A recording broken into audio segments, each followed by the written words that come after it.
Hello friends, welcome back. कहानी की शुरुआत में एक आदमी को दिखाया जाता है जिसका नाम एंजल होता है। एंजल एक एम्बुलेंस में काम करता है। आज उसका काम एक हादसे में जख्मियों को अस्पताल ले जाना होता है। काम के बाद जब वो घर जाता है तो उसकी वाइफ वैन उसे बताती है कि वो कहीं जा रही है। एंजल को अपनी वाइफ पर शक होता है। वो पीछे से अपनी वाइफ को देखने लगता है। यहाँ वो एम्बुलेंस में उन चीजों को छुपा रहा होता है जो उसने मुख्तलिफ लोगों से चुराया होता है। जब एंजल अपने मोबाइल पर फर्टिलिटी वीडियो देख रहा होता है तभी उसका दोस्त उससे बात करने की कोशिश करता है और उसका ध्यान कहीं और होता है। तभी उन्हें एक औरत को ले जाने के लिए कॉल आती है जो कि बेहोश होती है। और जब वो उसके घर पहुंचते हैं तो देखते हैं कि वो औरत मर चुकी है। एंजल यहाँ भी चोरी करता है और चोरी की घड़ी लेकर उसे बेच देता है, पर एक अंगूठी अपने पास रख लेता है। घर जाने पर वैन उसे डॉक्टर के पास जाने के लिए बोलती है। यहाँ हमें पता चलता है कि दरअसल एंजल और वैन बच्चा पैदा करना चाहते हैं। पड़ोस में एक कुत्ता हर वक्त भौंकता रहता है जिससे एंजल की नींद हमेशा खराब रहती है।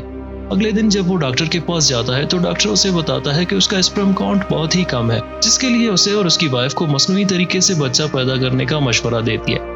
घर जाकर एंजल इस बारे में वैन से बात करता है और उसे साथ में जाने का बोलता है, और वैन बोलती है कि उसके एग्जाम होने वाले हैं इसलिए वो बाहर नहीं जा सकती। तभी उसके फोन पर एक मैसेज आ जाता है। एंजल उसका मैसेज देख लेता है जो उसके कुलीग ने भेजा होता है। यहाँ काम पर वो एक और आदमी को अस्पताल मुंतकिल कर रहे होते हैं कि अचानक आदमी की तबीयत बिगड़ने लगती है। ड्राइवर जब पीछे देखने लगता है तो अचानक एक और गाड़ी की उनसे टक्कर होती है।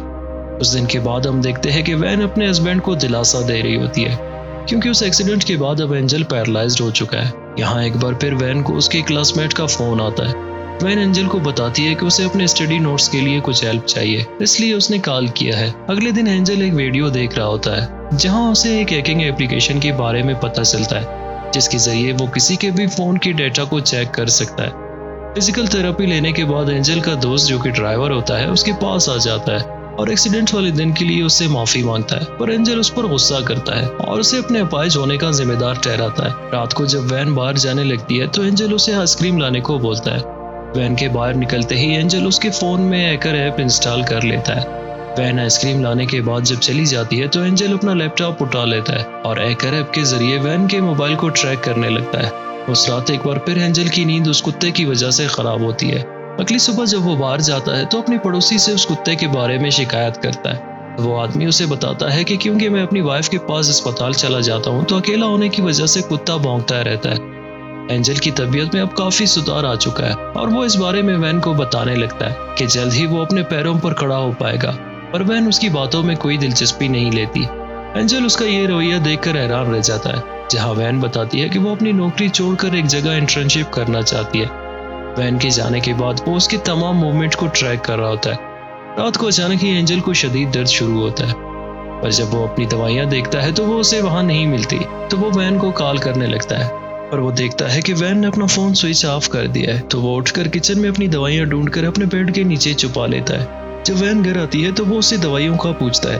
अगली सुबह एंजल एक पेन लेकर उसे एक गोश्त के टुकड़े में छुपा देता है और बाहर जाकर अपने पड़ोसी के कुत्ते को चुपके से वो मीट खिला देता है। घर जाकर जब वो वैन के फोन को ट्रैक करने लगता है तो उसे पता चलता है कि वैन किसी से उसके बारे में बात कर रही है, जहाँ वैन बताती है कि एंजल अब उस पर बोझ बन चुका है। जब रात को वैन वापस घर आती है तो देखती है कि एंजल ने उसके लिए उसका फेवरेट डिश बनाया हुआ है और उसके लिए नए कपड़े भी मंगवाए होते हैं जिन्हें पहनकर वैन बहुत ही खूबसूरत लगती है। डिनर के दौरान एंजल वैन का शुक्रिया अदा करती है कि उसने हादसे के बाद उसका बहुत ही अच्छा ख्याल रखा। डिनर के बाद जब एंजल शावर लेने जाता है तो वैन को एक मैसेज आ जाता है। मैसेज के साथ ही वैन देखती है कि एंजल के लैपटॉप पर भी कोई नोटिफिकेशन आ जाता है। जब वो लैपटॉप देखती है तो उसे पता चलता है कि एंजल उसके फोन को ट्रैक कर रहा है। ये देखकर वैन अपना सामान लेकर वहां से चली जाती है। जब एंजल बाथरूम से बाहर आता है तो देखता है कि वैन वहां से चली गई है। अपना लैपटॉप देखकर वो समझ जाता है कि वैन ने उसके लैपटॉप को देख लिया है और उसे हैकर ऐप के बारे में पता चल चुका है। कुछ महीने बाद वो एक बार फिर थेरेपी सेंटर चला जाता है। डॉक्टर उससे पूछती है कि वो इतने अरसे क्यों नहीं आया, तो वो कोई जवाब नहीं देता। और जब वो वहां से वापस घर आता है तो बाहर उसे उसका पड़ोसी मिलता है। जब एंजल उससे उसके डॉग के बारे में पूछता है तो वो बताता है कि उसका डॉग और उसकी वाइफ दोनों मर चुके हैं। घर आकर वो कुछ सोचने के बाद टैक्सी बुलवाता है और वैन के पास चला जाता है, जहां वो देखता है कि वैन अब उसके कोवर्कर को डेट कर रही होती है। वो उनका पीछा करता है, जहां उसे पता चलता है कि वैन माँ बनने वाली है। तो वो एक फार्मेसी जाकर एक चीज उठा लेता है। अगली सुबह वो एक बार फिर वैन के पास चला जाता है। वैन उससे बात नहीं करना चाहती, पर वो वैन को बताता है कि वो बस आखिरी बार इससे बात करना चाहता है।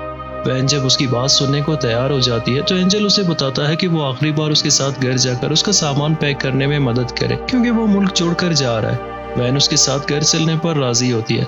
घर पहुंचने पर एंजल वैन को चाय का पूछता है और वो मना करती है और उसकी चीजों के बारे में पूछती है। एंजल उसे बताता है कि चीजें रूम में पड़ी है। जब वैन रूम में जाती है तो एंजल इंजेक्शन उठाकर उसके पीछे चला जाता है और उसे इंजेक्ट करके बेहोश कर देता है। जब उसे होश आता है तो वो देखती है कि वो रस्सियों से बंधी हुई है। एंजल वहां आकर एक रोमांटिक सॉन्ग प्ले करता है और खुद बाहर चला जाता है, जहां वो वैन का फोन उठाकर उसके मैसेजेस सुनने लगता है जो उसके नए बॉयफ्रेंड ने किए होते हैं। अब एंजल एक झील के पास चला जाता है और वैन के बॉयफ्रेंड को एक मैसेज लिखने के बाद उसके फोन को झील में फेंक देता है। घर जाकर वो वैन के मुंह से पट्टी हटा देता है और उसे बताता है कि वो उसके फ्रेंड रिकार्डो से मिलकर आया है और उसे पता चल चुका है कि वैन प्रेग्नेंट है। वैन चिल्लाने लगती है और एंजल उसके मुंह पर हाथ रख देता है और एक बार फिर उसे इंजेक्शन देकर बेहोश कर देता है। जब वो बेड पर उसके पास होता है तभी दरवाजे पर दस्तक होती है। ये उनका बूढ़ा पड़ोसी होता है जो कल रात की म्यूजिक से परेशान होता है। एंजल उसे बताता है कि इतने अरसे उसके कुत्ते के भौंकने पर उसने कभी शिकायत नहीं की। वो आदमी बताता है कि वो शिकायत करने नहीं बल्कि ये पूछने आया है कि म्यूजिक के साथ किसी औरत की चीखने की आवाजें आ रही थी। एंजल उसे बताता है कि कल रात वो एक और लड़की को साथ लाया था। जब वो बूढ़ा आदमी उससे वैन के बारे में पूछता है तो वो बताता है कि उसने उसे कई महीनों से नहीं देखा। अगली सुबह वो एक बार फिर फिजियोथेरेपी के लिए जाता है, जहाँ रिकार्डो उसके पास आता है और उसे अपने और वैन के बीच ताल्लुक के बारे में बताता है। एंजल उसे जवाब देता है कि उसे इस बात की कोई परवाह नहीं, क्योंकि वो वैन को छोड़ चुका है। घर जाकर वो वैन के पास जाता है। जब वैन की आंख खुलती है तो उसे महसूस होता है कि उसके पैर काम नहीं कर रहे, तो वो एंजल से पूछती है कि उसने उसके साथ क्या किया है। एंजल उसे बताता है कि ये सब बस इंजेक्शन की वजह से है, जो बहुत जल्द ठीक हो जाएगा। जब वैन चलने की कोशिश करती है तो वो गिर जाती है। एक बार फिर एंजल म्यूजिक चलाकर वैन की बेबसी को एंजॉय करने लगता है। तभी उसे रिकार्डो का मैसेज आता है तो उसे बताता है कि अगर उसने वैन के साथ कुछ बुरा करने का सोचा तो वो पुलिस को खबर कर देगा। एक दिन डिनर के वक्त मौका देखकर वैन एंजल पर हमला कर देती है और वहां से भागने लगती है, पर वो उसे एक बार फिर इंजेक्शन लगाकर बेहोश कर देता है। तभी उनका वो बूढ़ा पड़ोसी आ जाता है जिसने अभी अभी वैन की चीख सुना होता है। एंजल उसे घर के अंदर बुला लेता है और पीछे से हमला करके उसे मार देता है। वैन ये सब देख रही होती है। तभी एंजल किसी को कॉल करता है और मदद के लिए बुलाता है। जब वो आदमी आता है तो वो उसे पैसे और जेवर देकर उसे लाश ठिकाने लगवाता है। कुछ दिनों बाद पुलिस एंजल के घर आ जाती है और उससे वैन के बारे में पूछगिछ करती है, तो वो बताता है कि उसने वैन को महीनों से नहीं देखा। जब उसे रिकार्डो के बारे में पूछा जाता है तो वो बताता है कि वो उसके साथ काम करता था। इसके अलावा उसे अपने फ्रेंड और वाइफ के ताल्लुक के बारे में कुछ नहीं पता। पुलिस वहां से चली जाती है तो एंजल वैन के बैग से चाबियां लेकर रिकार्डो के घर पहुंच जाती है, जहां वो रिकार्डो को छुरी घोंपकर उसके मुंह में कोई लिक्विड डाल देता है। वापसी पर वो वैन के बच्चे के लिए एक बैट खरीदता है। मजबूर वैन उसे इनकार नहीं कर सकती।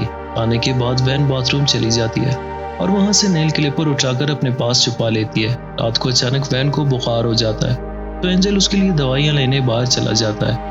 मौका देखकर वैन अपने हाथ खोल लेती है और अपार्टमेंट से बाहर जाने लगती है, पर अचानक ही एंजल वहां आ जाता है और वैन को वहां से भागते देखकर वो उसे रोकने लगता है, पर वैन उससे किसी तरह अपने आप को बचाने की कोशिश करती है। इस धक्कम-बेल में एंजल सीढ़ियों से नीचे गिर जाता है। सीढ़ियों से गिरने के बाद अब एंजल मुकम्मल तौर पर मफलूज हो चुका है। तभी वैन उसके पास आती है और उसे बताती है कि वो उसका ख्याल रखेगी, पर वैन का चेहरा देखकर लगता है कि उसके अंदर बदले की आग जल रही है।